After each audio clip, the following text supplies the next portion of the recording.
Alors, bonjour à tous et bienvenue dans cette matinale de Delubal Software. Donc aujourd'hui, dans cette matinale, nous allons regarder l'optimisation d'une poutre bois sous-tendue d'un RFM6 via le module optimisation et estimation des coûts et émissions de CO2. Je suis Damien Tonnet, je suis ingénieur support technique au sein de la filiale française de Delubal Software à Paris et nous serons ensemble tout au long de cette matinale. Si vous avez des questions au cours de la matinale, vous pouvez les poser via le chat de GoToWebinar ou bien nous les envoyer par mail à info@delubal.fr et nous pourrons répondre à vos questions juste après cette matinale. On va pouvoir commencer. Au niveau du contenu de la matinale, nous verrons dans un premier temps les objectifs de l'optimisation de structure, différents fonctionnements et paramètres de l'optimisation. Nous verrons également la partie algorithme d'optimisation. Nous aborderons cela à travers un exemple simple et nous finirons avec l'optimisation d'une poutre bois sous-tendue pour voir quel type de résultat nous pouvons sortir via l'optimisation de structure. Par rapport aux objectifs d'optimisation, ça va être de pouvoir automatiser la recherche d'une solution optimale, optimiser les valeurs de plusieurs paramètres de notre structure, déterminer quels sont les paramètres qui auront le plus d'effet dans la phase d'optimisation, comparer également les solutions proposées, et puis dans le cas où on aura activé les modules de vérification, tenir compte des vérifications normatives lors de l'optimisation, afin de combiner une optimisation de structure par rapport à une valeur cible visée, mais également de tenir compte des contrôles normatifs dans notre optimisation. Au niveau de l'optimisation de structure, le principe va être le suivant. On va devoir paramétrer notre modèle. Le paramétrage va commencer par la définition de paramètres à optimiser sur le modèle, qui seront assignés à nos coordonnées de nœuds, à nos sections. On va également avoir à spécifier le critère d'optimisation, donc la valeur cible, qui peut être un poids minimal, un déplacement minimal, un coût minimal, des émissions de CO2 minimales ou des références à des paramètres globaux.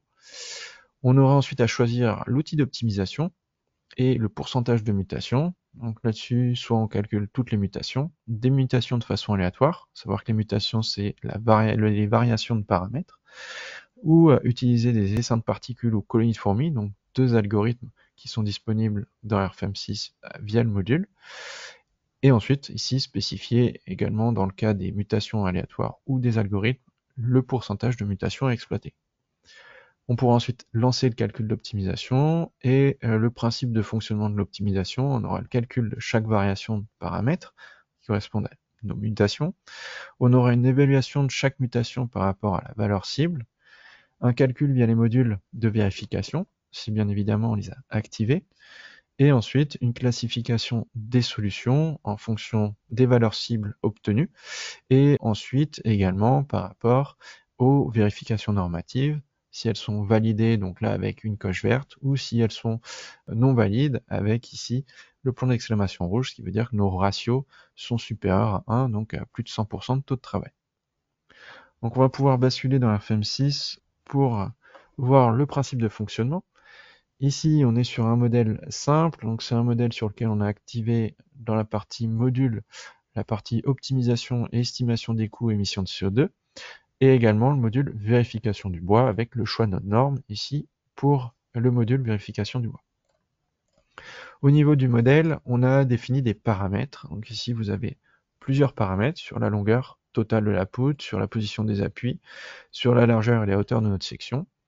Sur le modèle, ça se représente via une paramétrisation de nos coordonnées, ici, par exemple au niveau des nœuds, longueur totale. Chaque nœud est paramétré au niveau de notre section. Si je viens sur la propriété de la section, on voit également la présence de paramètres avec la fx ici pour indiquer que c'est lié à une formule. Donc là, la largeur de section, pour h, la hauteur de section.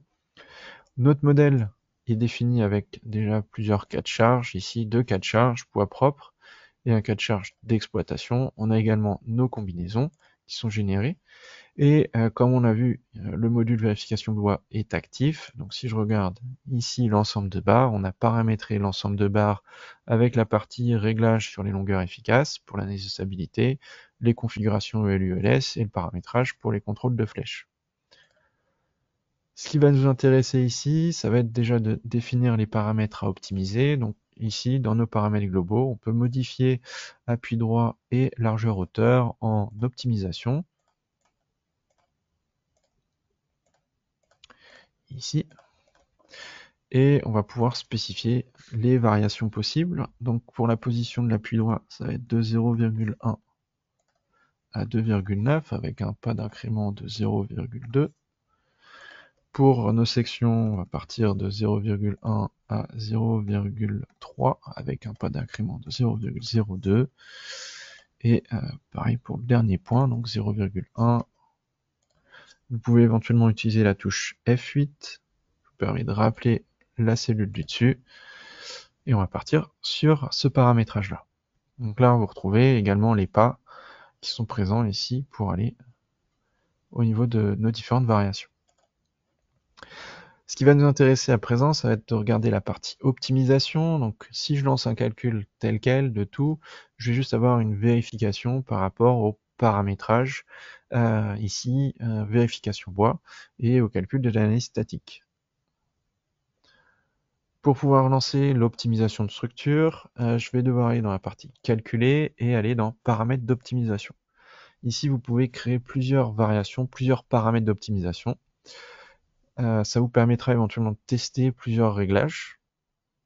Et ici, on va s'intéresser donc au réglage de la valeur cible, soit le poids total de la structure, soit le déplacement vectoriel, soit les déformations de barre, déformations surfaciques, le coût, etc. Ce qui va nous intéresser ici, ça va être le déplacement vectoriel. On pourrait aussi prendre le déplacement de barre, ça fonctionnerait également dans notre cas pour l'exemple de la poutre. Ici, on retrouve nos paramètres, appui droit, largeur et hauteur de section. On retrouve ici différents états et ici les paramètres qui sont actifs. Donc nos trois paramètres sont actifs. La totalité des variations pour nos trois paramètres, donc 15 par 11 par 11, ça va nous faire 1815 possibilités, donc 1815 mutations possibles pour l'optimisation. Ici, on va pouvoir, une fois qu'on a choisi la valeur cible, choisir l'outil d'optimisation, soit toutes les mutations, soit des mutations aléatoires, soit les algorithmes, essaims de particules, colonies de fourmis. On va commencer par mutation aléatoire. Ici, vous allez pouvoir choisir le pourcentage de mutations que vous souhaitez exécuter sur les 1815. On va partir sur 2 mutations pour notre premier exemple. Et ensuite, on va pouvoir ici indiquer qu'on active l'optimisation. Cette case va venir se désactiver une fois que le calcul sera fait, afin d'éviter que quand vous relancez le calcul de tout votre modèle, systématiquement, vous relancez également une optimisation. Donc pour éviter de relancer plusieurs calculs d'optimisation, ici, cette case, vous devrez l'activer dans le cas où l'optimisation est à réaliser. On va faire OK et tout calculer. On a la partie optimisation qui s'exécute et on va pouvoir voir en arrière-plan ce qui se passe. Donc ici, les 2% de mutations représentent 36 mutations de notre modèle. Ici, on a première mutation qui est exécutée, deuxième mutation qui est en phase de calcul. Donc au fur et à mesure que les mutations s'exécutent, on a les données qui s'affichent ici, et on a également le modèle qui se modifie en arrière-plan pour chaque mutation. On peut voir ici les coches vertes, les points d'exclamation. Je vais arrêter le calcul sur ces quatrièmes mutations et on va regarder ce qui est fait. Donc ici on a donc 4 mutations. On peut voir que les deux premières mutations ici sont avec des coches vertes, les deux suivantes sont avec des points d'exclamation rouges. Donc si je regarde la première mutation, que je lance le calcul, ici on va pouvoir donc réexécuter tout le calcul avec les paramètres qui correspondent ici dans notre tableau. On a bien un ratio qui est validé. Si on regarde au niveau de la partie optimisation, donc là un ratio à 536, à 0,536, pardon. Sur la partie optimisation, il nous affiche ici une valeur cible à 12 mm. Si je regarde ici, notamment la partie ELU, celle qui va nous sortir les déplacements les plus importants en analyse statique, on retrouve bien ici un déplacement de 12 mm. Si je bascule sur le modèle, par exemple, numéro 3, qui se positionne en dernière position, Je relance un calcul de la vérification bois.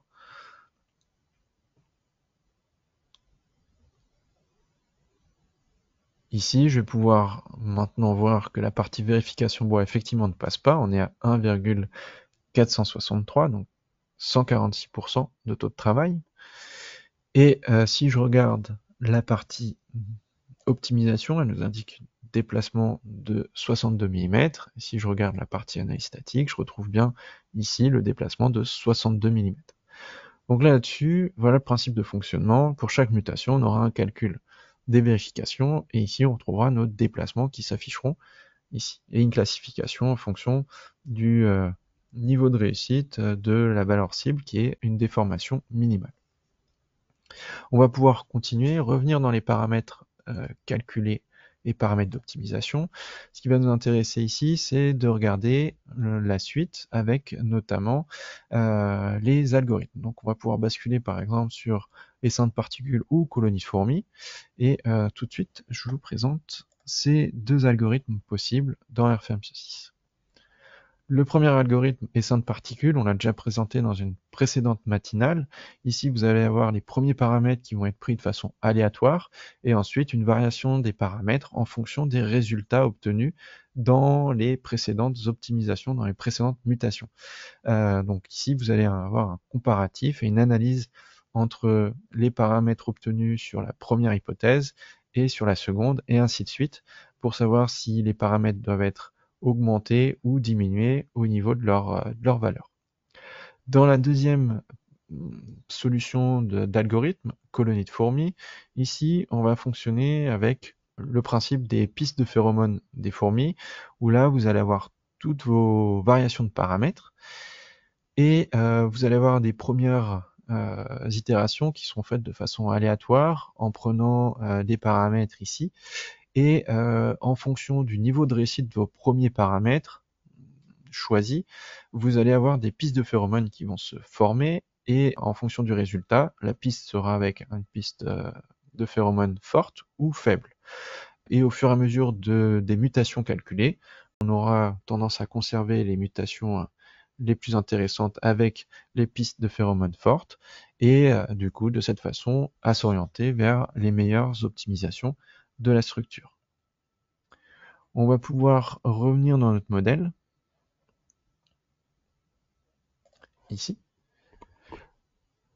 et venir choisir notre modèle. Alors, essaim de particules, on pourra l'utiliser éventuellement. Colonie de fourmis est aussi intéressant dans le cas, notamment, où on cherche à optimiser plusieurs types de sections.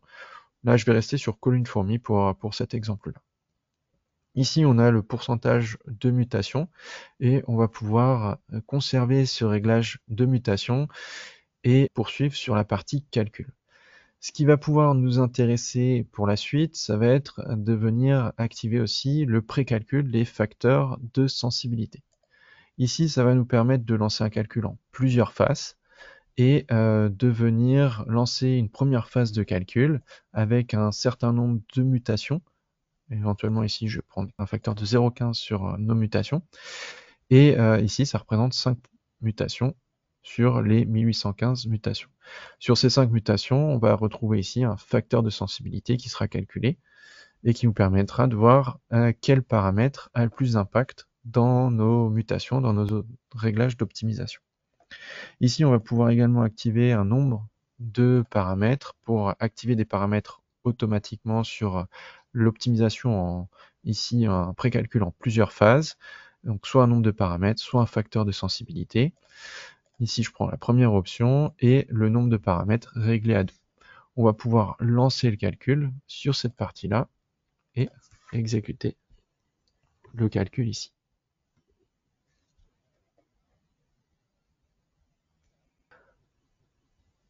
Donc ici, on a le calcul qui s'exécute avec ici les mutations. Donc première mutation, deuxième mutation. Bon, nos résultats vont venir s'ajouter aux mutations précédemment calculées, donc on conserve les calculs précédents. Et donc là, la première phase de calcul a été atteinte, ça a permis de déterminer les facteurs de sensibilité, et ensuite on va voir la deuxième phase qui, selon les facteurs de sensibilité qui ont été calculés, va venir combiner donc le premier critère, le premier paramètre avec le facteur le plus élevé, avec le second critère avec le facteur qui arrive en deuxième position. Les deux paramètres les plus influents sur la partie optimisation. Et puis, dernière phase ici, ça va être cette fois-ci le premier paramètre avec le plus haut niveau d'influence, avec cette fois-ci notre troisième paramètre, puisque là on a avec 3 paramètres. Et ainsi de suite, si on avait plusieurs paramètres, on aurait plusieurs phases de contrôle de calcul. On a le calcul global qui est refait. Ici, on retrouve les optimisations qui s'ajoutent et qui s'affichent. Si je reviens sur la partie optimisation, on va pouvoir voir dans la partie calcul des facteurs de sensibilité qui sont disponibles. Alors ici, ils auraient pu s'afficher également si j'avais juste activé colonie de fourmis sans le précalcul. Mais ici, je peux voir via ce paramètre-là quels sont les paramètres qui ont le plus d'influence. Le premier paramètre, ça va être la hauteur ici de section avec un facteur de 0,53. Le deuxième paramètre, ça va être la position de l'appui. Et le troisième paramètre, la largeur de ma section. Donc selon ces paramètres-là, ces facteurs de sensibilité, on pourra éventuellement aussi venir exclure certains paramètres si on se rend compte qu'ils n'ont aucun effet ou peu d'effet sur l'optimisation, afin de conserver que les paramètres qui sont réellement intéressants et du coup aussi éventuellement réduire le nombre de mutations ici. On va pouvoir poursuivre et ici je vais venir l'idéal pour avoir un facteur de sensibilité intéressant et à l'exploitation, ce sera de venir ici avec un facteur assez élevé. Et donc là ici on pourra lancer le calcul pour voir quels paramètres ont réellement un effet dessus. Donc plus vous exécuterez une mutation, vous aurez ici un facteur qui sera plus précis pour vos estimations ici sur les critères qui ont plus d'impact dans l'optimisation. Donc là, je vais pouvoir éventuellement relancer le calcul ou bien directement basculer sur un modèle achevé ici, donc sur lequel j'ai déjà exécuté le calcul. Je vais basculer dessus ici. Et dans ce modèle-là, donc on a nos mutations qui sont calculées. Si je regarde dans la partie calcul paramètres d'optimisation, ici je retrouve donc le déplacement vectoriel et colonie de fourmis. Ici j'étais passé à 5%. Et puis au niveau des calculs en plusieurs étapes, j'ai ici la partie précalcul du facteur de sensibilité avec un facteur de 2.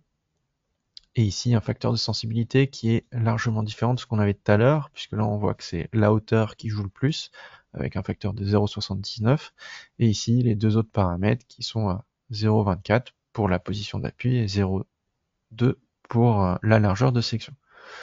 Donc voilà sur ces points-là. Et ici, on retrouve notre optimisation de section avec un critère à 2,7 mm de déformation. On retrouve ici. Et si je regarde la vérification, on retrouve bien la vérification bois qui est exécutée et qui est validée sur la partie vérification. Donc on va pouvoir poursuivre et basculer cette fois-ci sur notre modèle de poutre bois sous-tendu. Ok. Donc je pars dans mes modèles et je bascule sur la poutre sous-tendue ici. Donc notre exemple pour cette partie, on est sur une poutre bois avec également des paramètres, comme on l'a vu tout à l'heure. Donc si je rebascule dans la partie structure, je peux visualiser mes paramètres. On voit les réglages sur la hauteur des éléments ici en acier et la position de chaque élément pour notre poutre. On retrouve ici que chaque paramètre est optimisé et on retrouve ici les différentes variations possibles d'optimisation de chaque paramètre. Au niveau du modèle, ici, donc comme pour le précédent, si je regarde les positions, ici on a une position qui est liée à une formule, donc liée à un paramètre.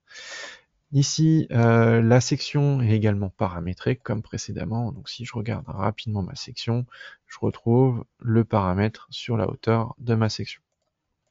Ce modèle-là, on avait venu définir donc des maintiens des appuis intermédiaires pour prendre l'hypothèse, on pourrait prendre un modèle 3D avec des éléments latéraux qui participent au maintien de la poutre ici, sous-tendue. Et cette poutre, elle est chargée, donc on a un chargement spécifique qui a été défini. Donc là, j'ai au niveau des cas de charge, 3 cas de charge. Et si je regarde le chargement, donc le premier cas, ça va être le poids propre. Le second cas, une charge d'exploitation ici qui a été définie. Et une deuxième charge qui a été définie de cette façon-là.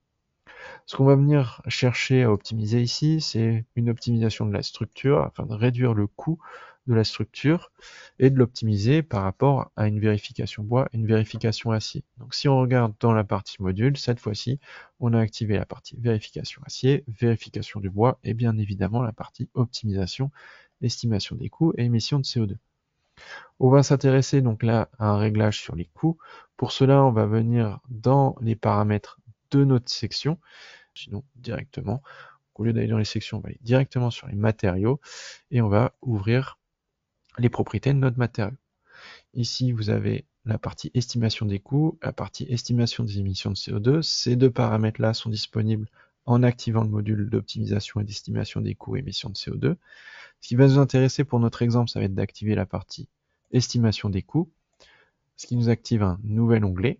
On va pouvoir régler pour notre matériau S355 un réglage du coût en fonction du poids. On va partir ici par exemple sur 1500 € de la tonne.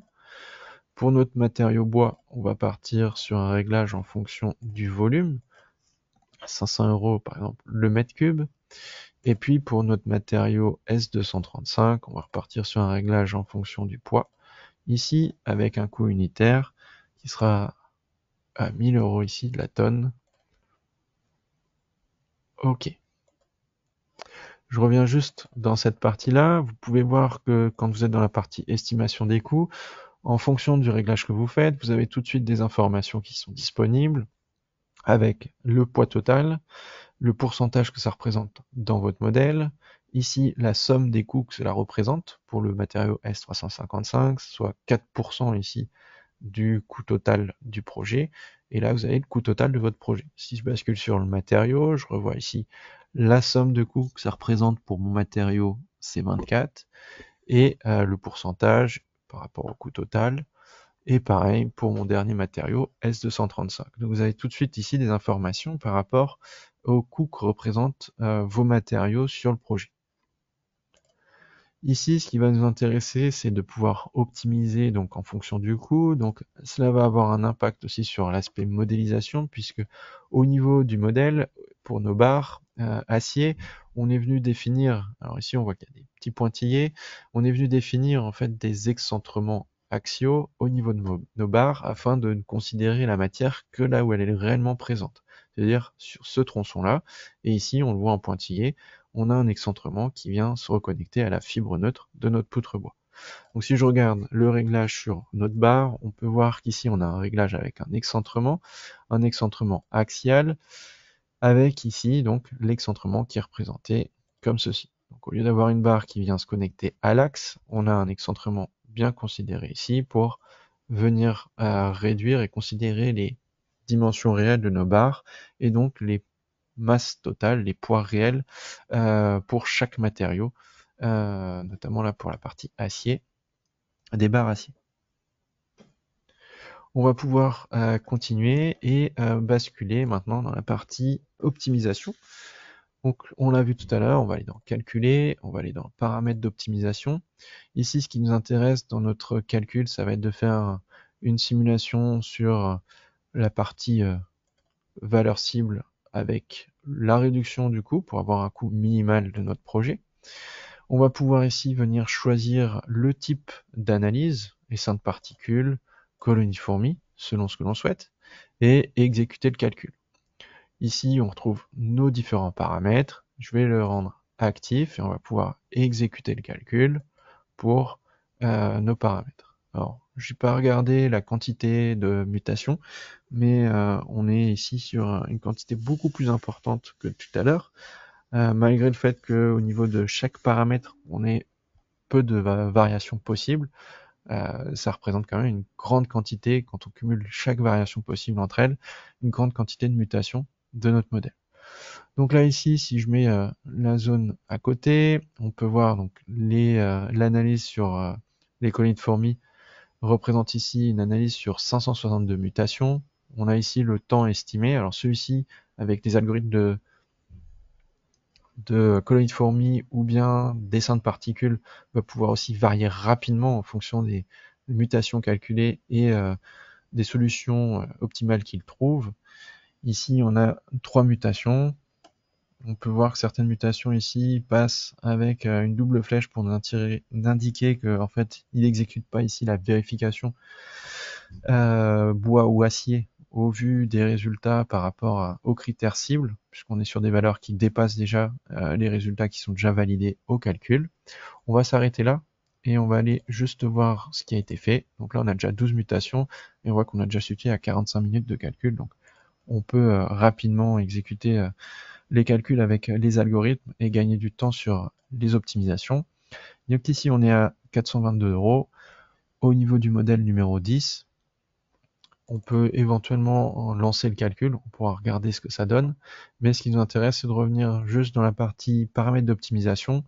Ici, tout à l'heure, je vous disais que vous n'étiez pas obligé d'activer la partie pré-calcul pour avoir les facteurs, on le voit ici. On se rend compte que le facteur principal qui a un réel effet dans notre modèle, ça sera la hauteur de notre poutre, puisqu'on en a 0,966 pour ce facteur-là.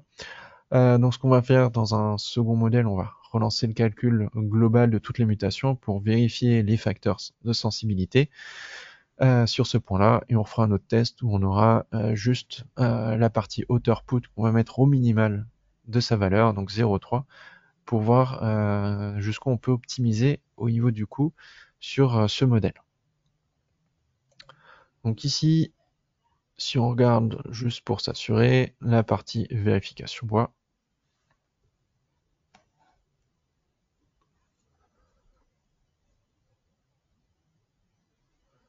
Ok, on retrouve bien un ratio qui est inférieur à 1, donc on est à 0,66, donc il y a 66% de taux de travail. Et si je regarde la vérification acier, puisque là on a aussi une partie vérification acier, on retrouve bien ici un taux de travail à 0,89 qui s'affiche ici pour nos éléments. Je vais basculer à présent sur un modèle sur lequel j'ai exécuté la mutation totale. Donc là, mutation finie à 2%, avec ici toujours la partie optimisation colonie de fourmis. Ici, sur le résultat, j'obtiens une optimisation à 334 € pour ce modèle-là. Donc on voit la nouvelle configuration de redistribution de ma poutre sous-tendue. Et ici, quand on regarde la partie facteur, on se rend compte que c'est bien la hauteur qui joue le plus. Donc là, ici, ce qu'on va faire, c'est qu'on va le forcer déjà à 0,3 pour réduire le nombre de mutations, puisque là, on est sur un nombre de mutations qui est de 28 125 mutations. Et donc là, en forçant déjà un réglage à 0,3 sur ma hauteur de section, on va aller voir ce que ça donne. Donc là, on a réglé déjà à 0,3. On a désactivé les optimisations sur la hauteur. Là, on voit que déjà en désactivant ce paramètre-là, on passe à 5625 mutations au total. Et au niveau de l'optimisation, si je regarde, on est autour toujours des 333 ici euros. Donc ici, on est sur une des solutions optimales pour notre cas de put sous-tendu. Ce qui sera également intéressant sur la partie optimisation, c'est que vous pouvez également exploiter les mutations que vous avez déjà calculées pour d'autres tests de mutation. C'est-à-dire qu'ici, je vais pouvoir revenir dans calculer, paramètres d'optimisation, créer un nouveau cas d'étude, par exemple les seins de particules ou toujours colonies de fourmis comme on le souhaite. Et ici, je vais passer sur, cette fois-ci, le poids total minimal. Ici, on voit déjà ce que ça donne dans les paramètres de calcul. Si je reviens sur le modèle où j'avais encore ma section, on va pouvoir revoir ce réglage-là, parce que c'est surtout sur la hauteur de section que ça joue.